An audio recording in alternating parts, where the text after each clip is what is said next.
"You'll never be half the man my ex is," she said loud enough for the couple 2 tables over to hear. That's the moment everything shifted. Not when she said it, but when the silence afterwards sank in like wet concrete. Forks hovered.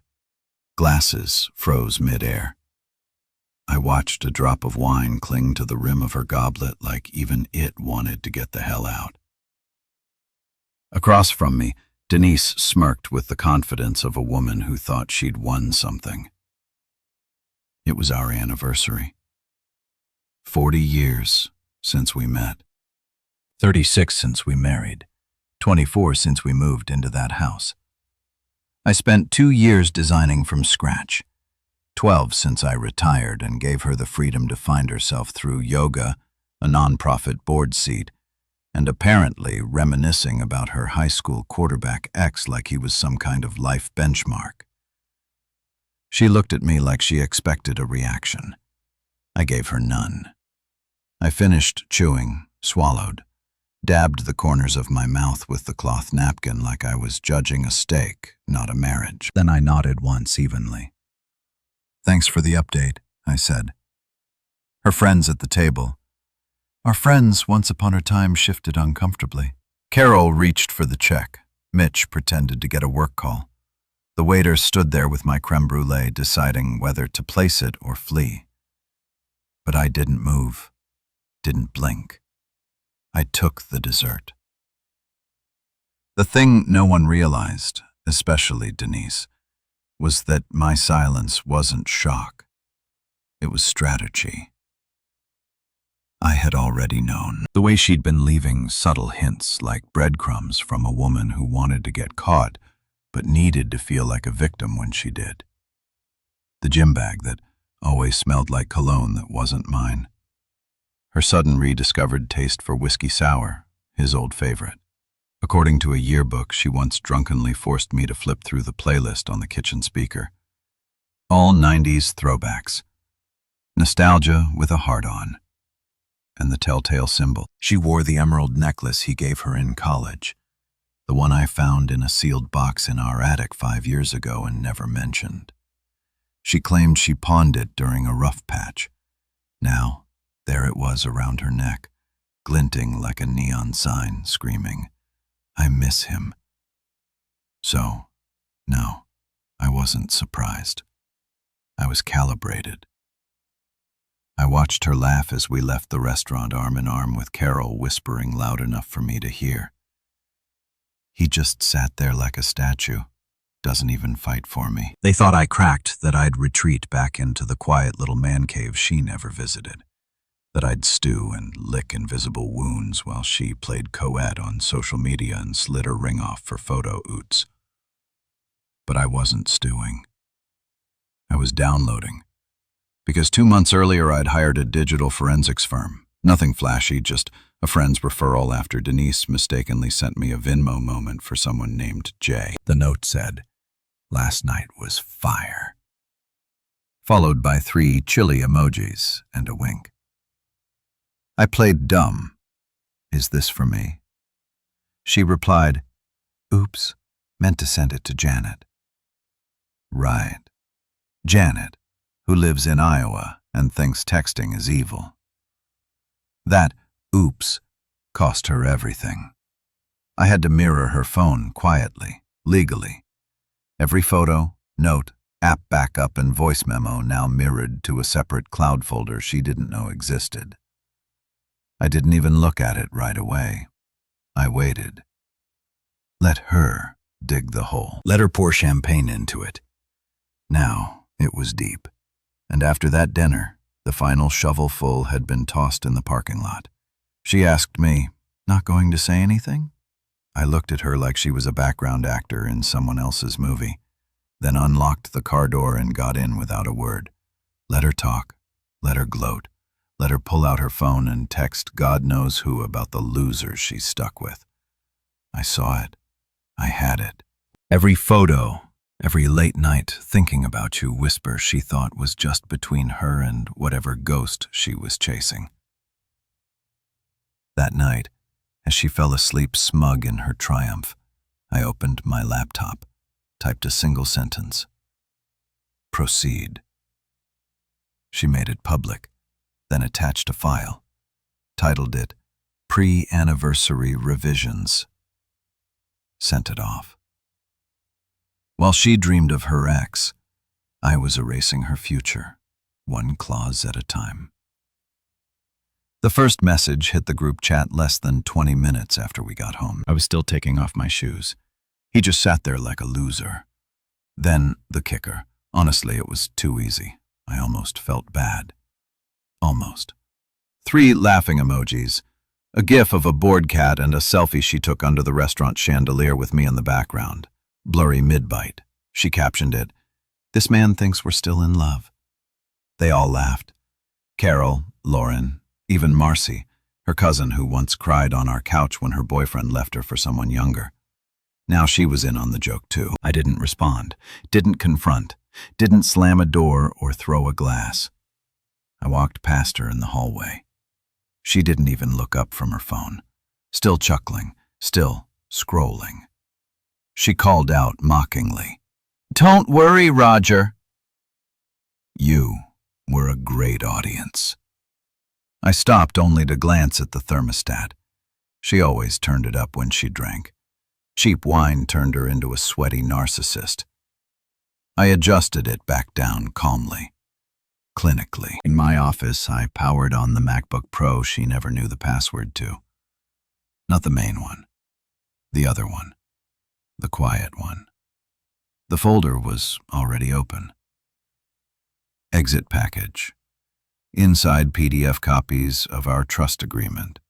Timeline spreadsheet tracking every suspicious transaction from the last 18 months.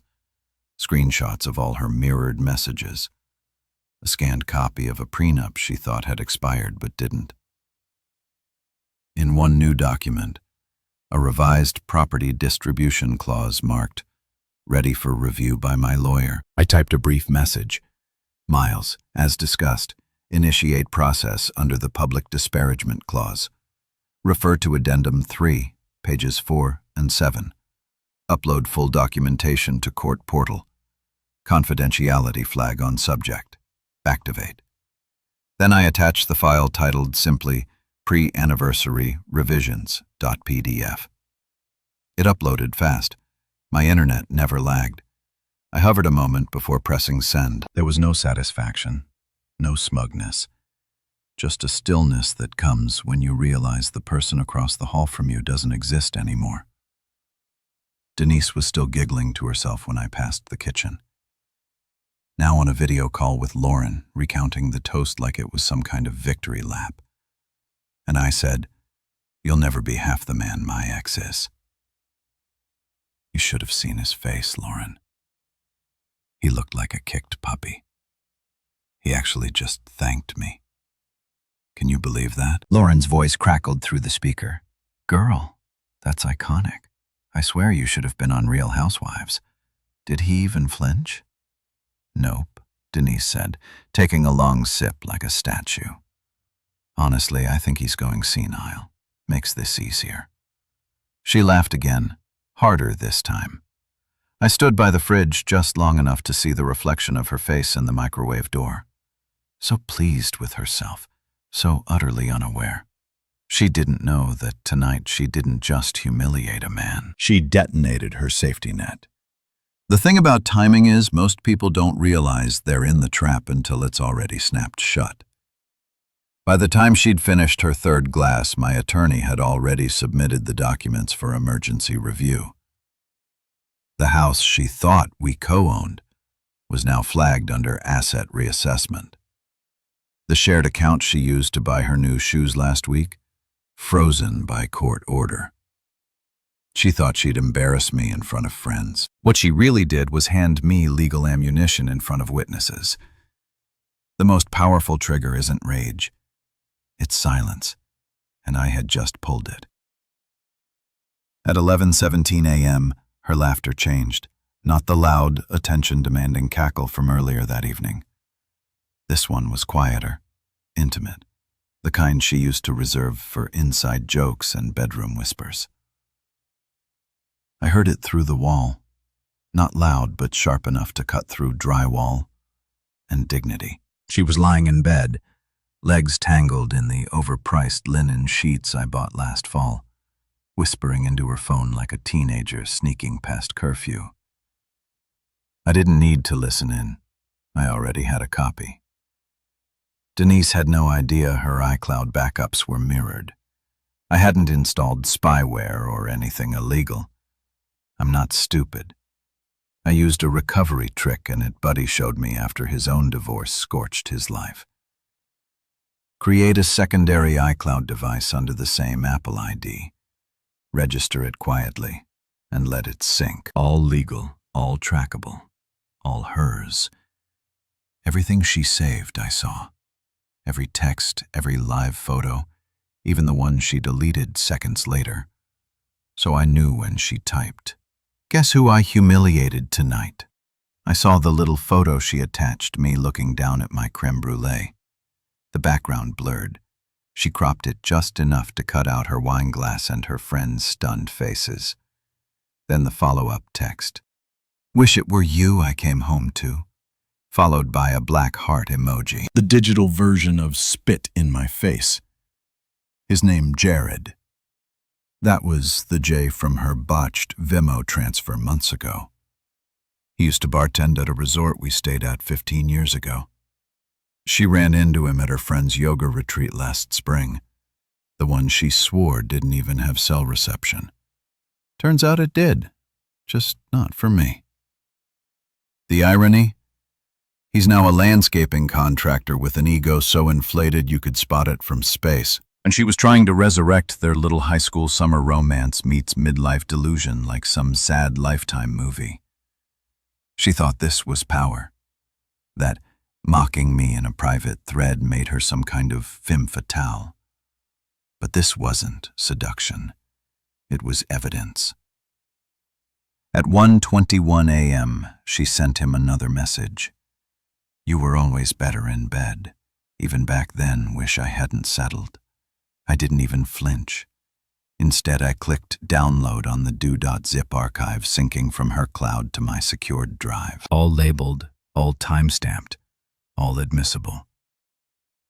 People think betrayal hurts because of the infidelity. It doesn't.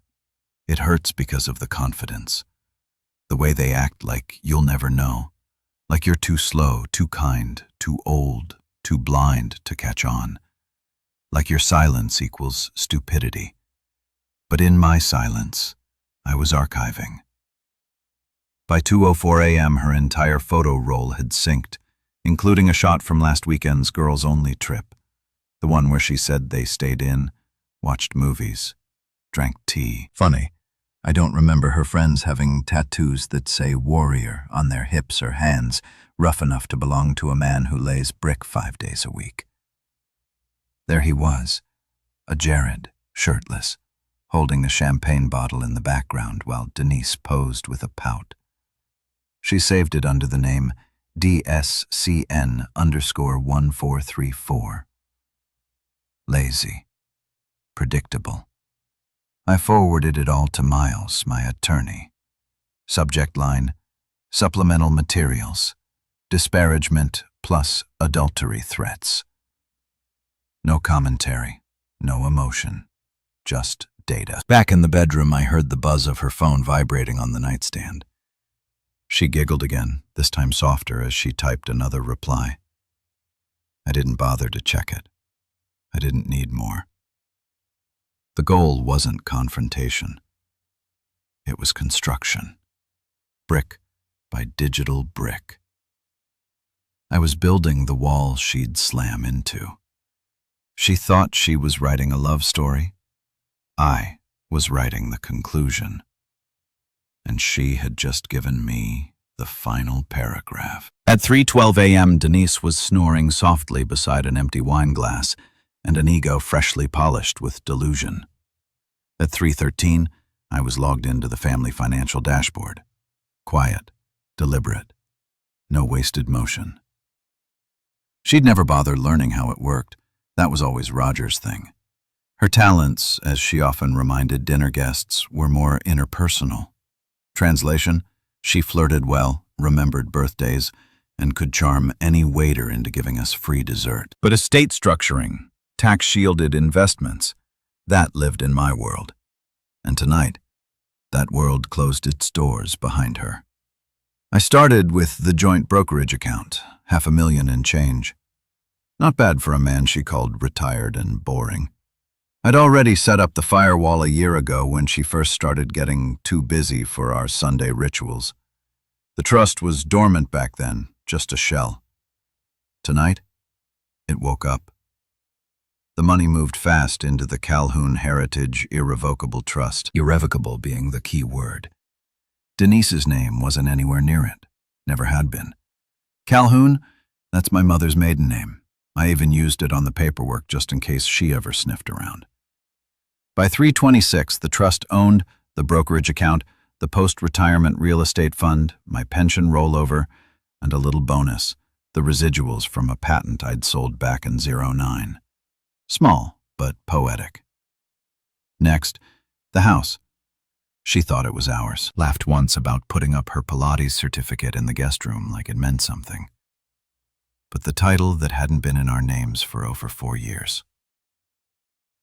Back when my niece graduated law school, we formed a holding company, Pinewheel Capital, LLC.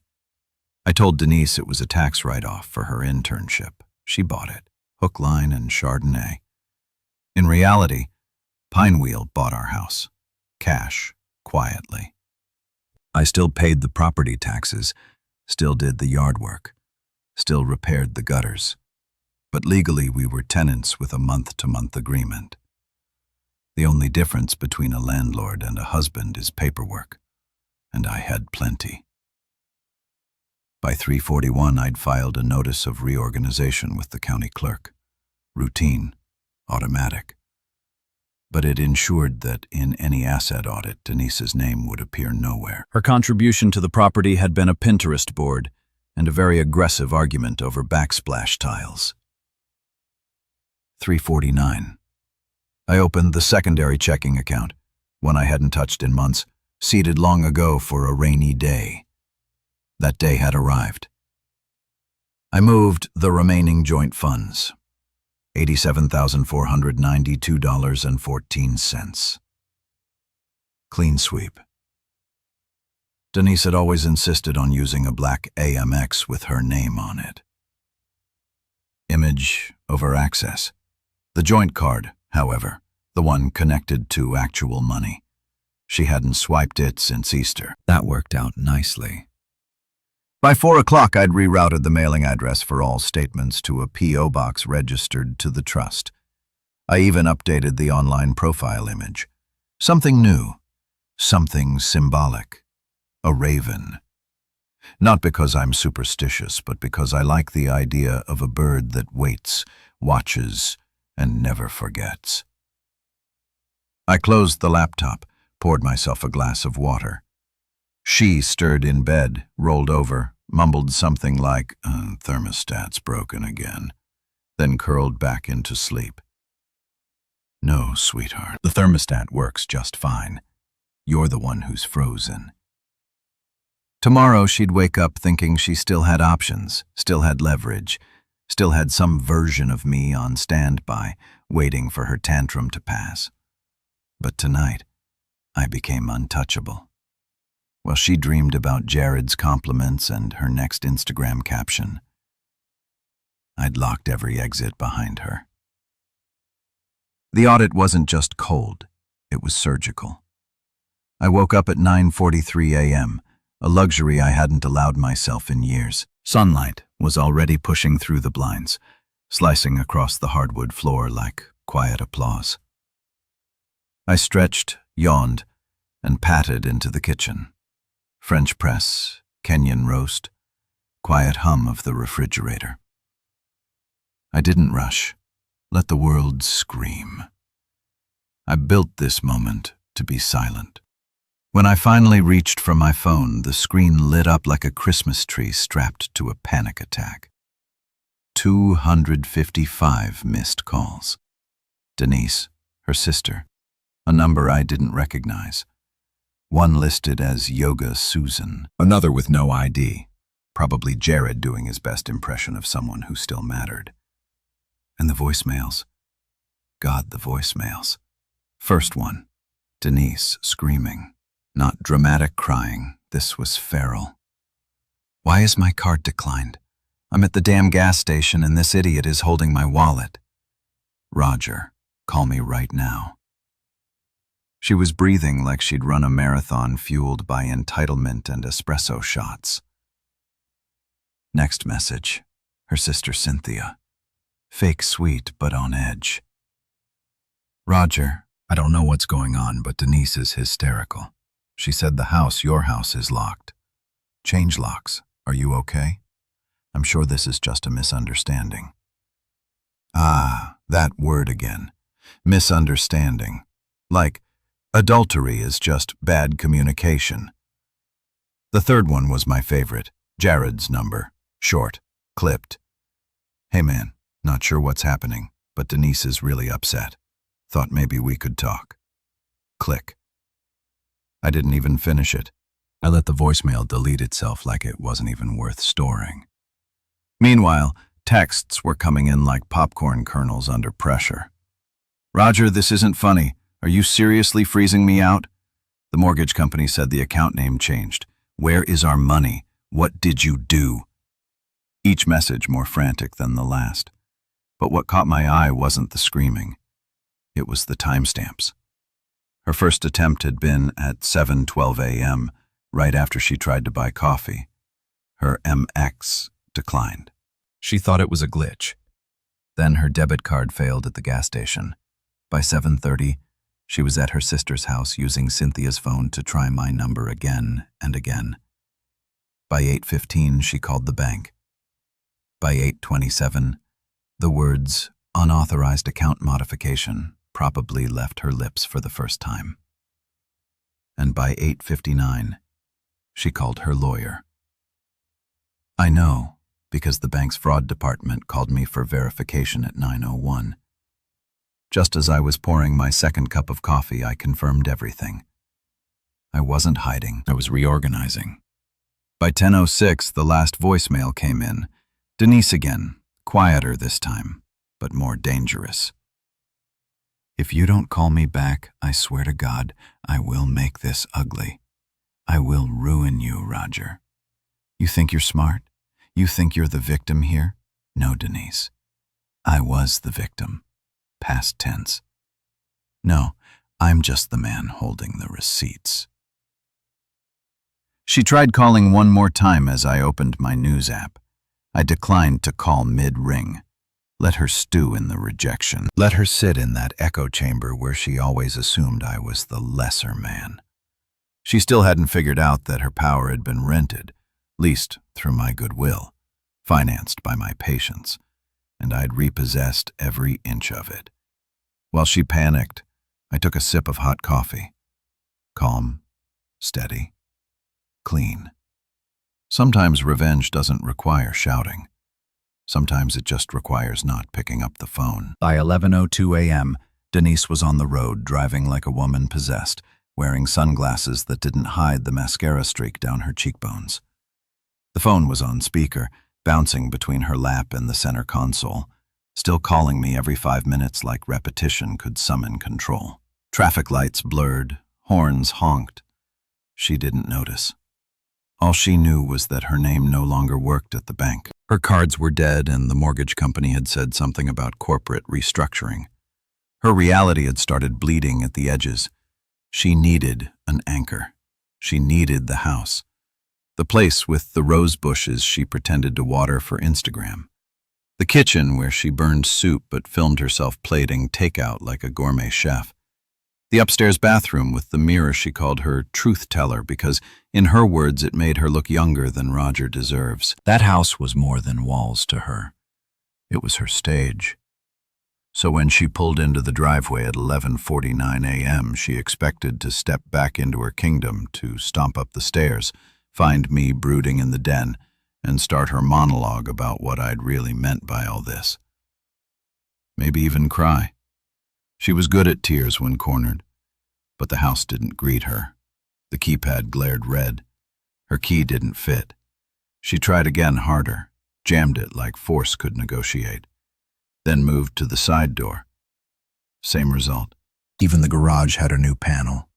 The panic rose faster this time. Not the controlled chaos of morning bank calls. This was raw, primal confusion. She pounded on the door with her palm, then with both fists, shouting, "Now, Roger, open the damn door!" What the hell is this? Nothing. The house was still. She pressed her face to the window by the dining room, shielding her eyes from the glare. That's when it hit her. The chandelier, the one she insisted we install for ambiance, gone. The dining table replaced by something sleek, modern, glass and chrome instead of reclaimed wood. No trace of the beige runner she bought from that overpriced boutique. No framed wedding photo on the shelf. And the worst part? Shoes by the door. Not mine, not hers. New ones. Women's size 7, maybe. Black flats neatly aligned on a mat she didn't buy. Her face went pale. She ran around to the back patio, tried to slide open the door she used to leave ajar for fresh air. It didn't budge. She rattled it, stomped, screamed. A voice called out from across the street. Denise. She turned.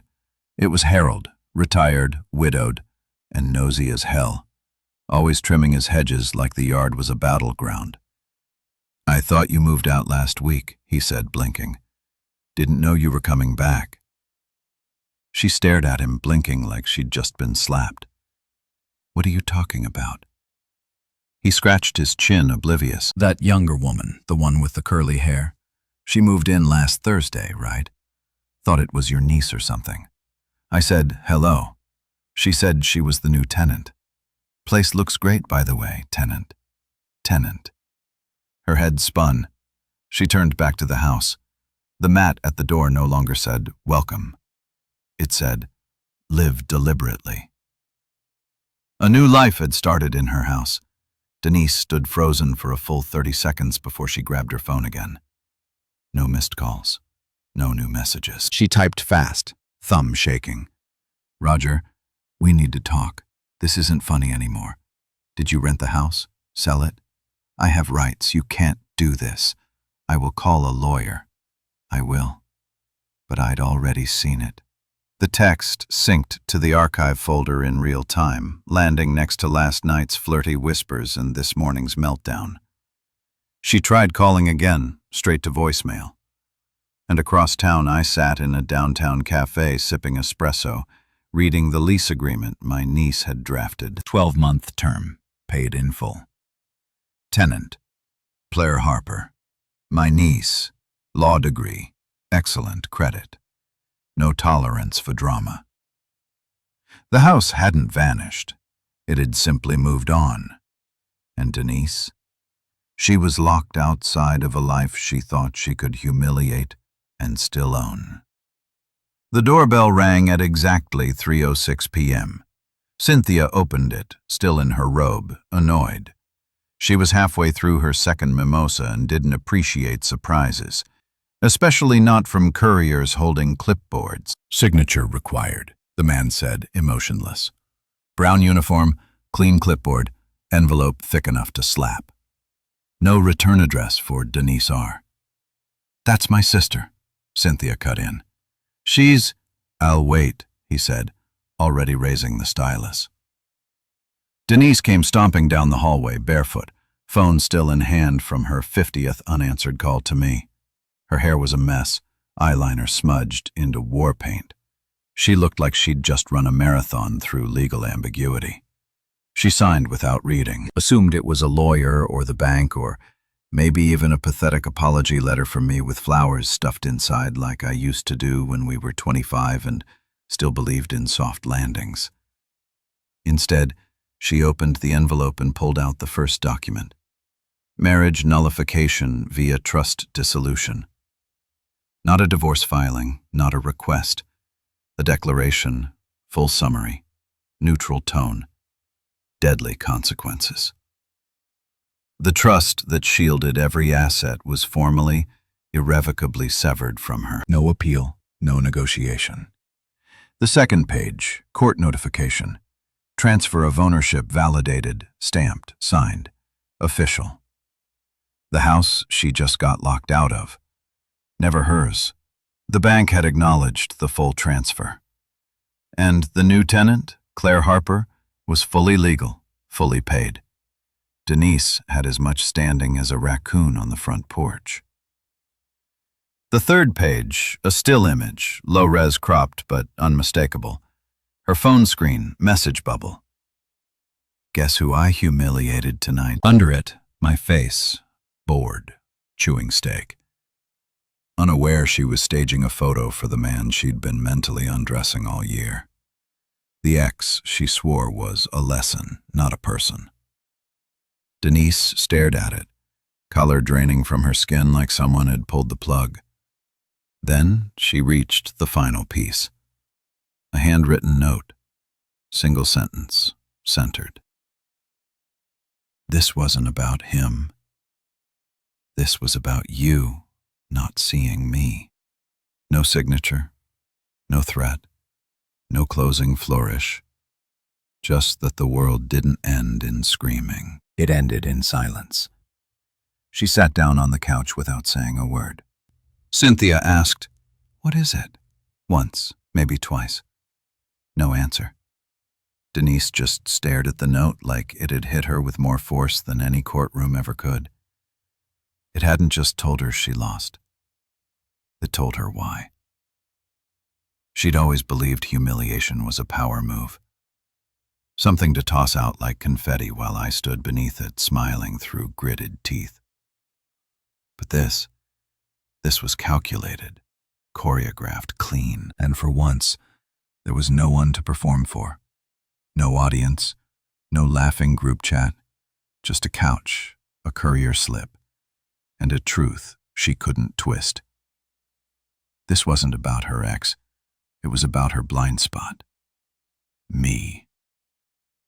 She arrived late, of course, wearing oversized sunglasses that didn't match her outfit and a wrinkled blouse that looked like it had been pulled from the floor of her sister's guest room. Her hair, usually styled within an inch of its life, hung limp around her shoulders. Her posture screamed defiance, but her hands betrayed her, fidgeting, gripping the purse strap like it could anchor her to some version of reality that hadn't already dissolved. The cafe was neutral territory. Mid-tier, mid-town, clean, beige, boring. No memories, nostalgia. Just quiet jazz and the wear of a decent espresso machine. I was already seated. Black coffee, no cream, no sugar. Just the taste of finality. She spotted me, adjusted her glasses like armor, and walked over with the kind of fake composure that burns calories. She didn't say hello, didn't sit right away. I have no idea what this is supposed to prove. She snapped, arms crossed. You think playing some weird lawyer card game makes you look strong? It makes you look petty. I sipped my coffee, set it down, then slid the folder across the table with 2 fingers. Calm, surgical, silent. She didn't touch it, just stared. You said, "I'm not half the man your ex is," I said, voice low. Good news, he gets half the blame too. Her mouth opened, closed, opened again. What is this documentation? I said, in case you needed help remembering who played what role. She finally opened it. First page, a bank transaction timeline, not mine, hers. Tagged purchases, hotel stays, withdrawals in odd cities. Timestamps cross-referenced with photos she'd sent me from supposedly different places. Second page, GPS pings. Her phone, her car, location histories pulled legally, linked through a shared auto insurance login. She never bothered to update. She always said I was too old school to know tech. Turns out I was just quiet. Third page, photos. Private investigator. 6 weeks worth. Denise kissing Jared in the parking lot of a Holiday Inn Express, 2 hours before she told me her friend had a wellness emergency.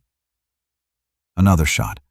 Her checking into a lakeside Airbnb that had one bed, not two. Time-stamped. She flipped faster now, hands shaking, still trying to find the one page that would explain it away, reframe the narrative, reclaim the spotlight. Instead, she hit the final section, her own texts printed and highlighted. You were always better in bed. I wish it was you I came home to. Roger just sat there. What a joke. I watched the moment it clicked. Not just that I knew, but that I planned to know that I hadn't stumbled into this. I had built it. This is low, she muttered, pushing the folder away like it might bite her. No, Denise, I said. You went low. I just kept the receipts. She blinked fast, voice tighter now. You could have come to me. We could have talked about this like adults. Work through it. I mean, Christ, Roger. We have history. I leaned in, smiling just enough to sting. You had a choice. Partnership or performance. You chose the stage. This is your closing act. She sat back, folding her arms. So, what now? You want an apology? A confession? I took one last sip of coffee. No, I said. I want exactly what I already got. Peace. She didn't get up. She didn't scream. For the first time in weeks, maybe months, Denise was completely still. The weight of the folder on the table seemed to grow, each page an anvil. As I stood to leave, I paused behind her chair. I let you play your game, I said quietly. Now I'm just cashing in the score. And then I walked out. No final jab, no lingering look, just silence. And her alone at the table holding the evidence that her show was over. The email came at 8:03 a.m., sharp. Subject line, mandatory appearance, confidential mediation review from a law office she didn't recognize. Addressed formally, no dramatic threats, no caps lock, no ultimatums. Just a date, a time, and an address uptown. Professional surgical. Denise forwarded it to Cynthia with, he's pulling one of his legal mind games again. Face with rolling eyes. Whatever. I'll show up and shut it down. She showed up in heels too tall for confidence and makeup too thick for mourning. She walked into the building like she was still the protagonist, still the woman who could spin a narrative if she just spoke fast enough.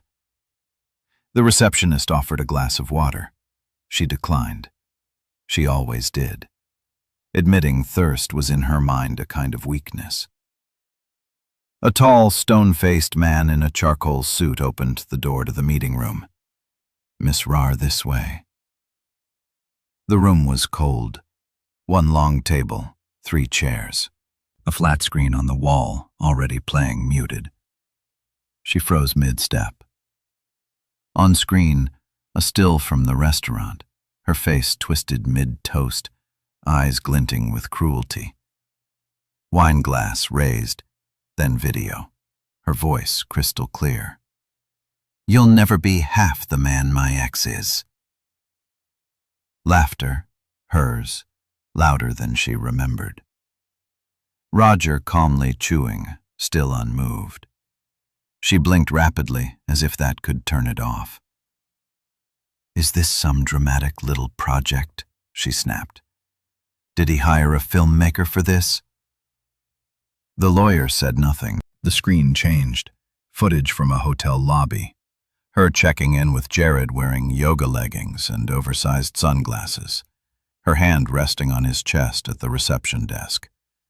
Next, them in the hotel bar, clinking glasses, his hand on her thigh. Then a cabin porch. Denise curled in his lap, laughing, shirt half off, camera angle low, far off, long lens.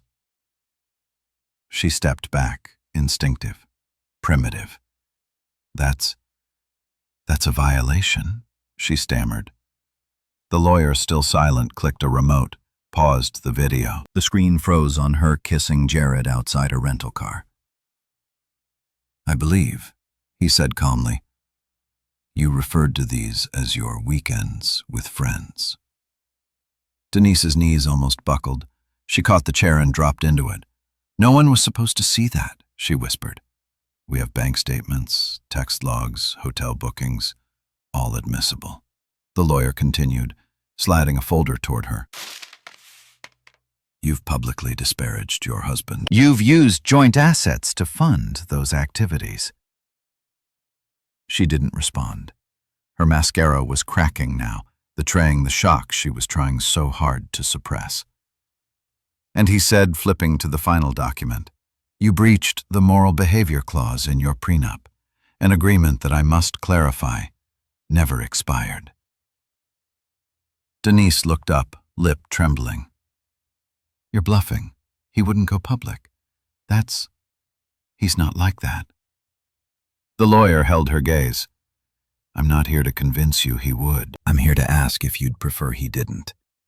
Silence. Then he reached into a briefcase and pulled out a pin.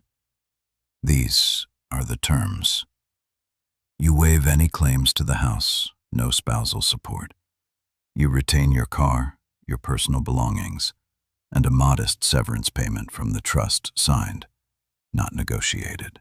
She stared down at the folder, her own name printed in cold font above the words, "Waiver of Entitlement." Her voice cracked when she spoke. "He really filmed everything." The lawyer didn't answer. He didn't have to. The screen behind him spoke for itself. Her past projected, her lies documented, her performances finally seen without the filter, without the edits. And there she was, not the woman she tried to be, but the woman she was. And all it took was pressing play. The courthouse lobby smelled like polish and cold air conditioning, sterile, unfeeling, like the place had forgotten what empathy even looked like. Roger stood by the marble column near the exit, come in a tailored gray jacket, hands loosely folded in front of him. No tie, no briefcase, just one envelope in his hand, cream-colored, heavy stock paper. His face was unreadable, not cold, not cruel, just done. Denise came rushing in like a storm that had run out of wind. Her heels clacked against the stone floor, loud in the silence. She wore black like she was mourning something, but whether it was her marriage or her image, no one could say. Her mascara, applied too carefully, was already smudging at the corners. Her lips trembled from something that wasn't cold. "Roger, wait," she said, half breathless. Can we just talk for 1 second?"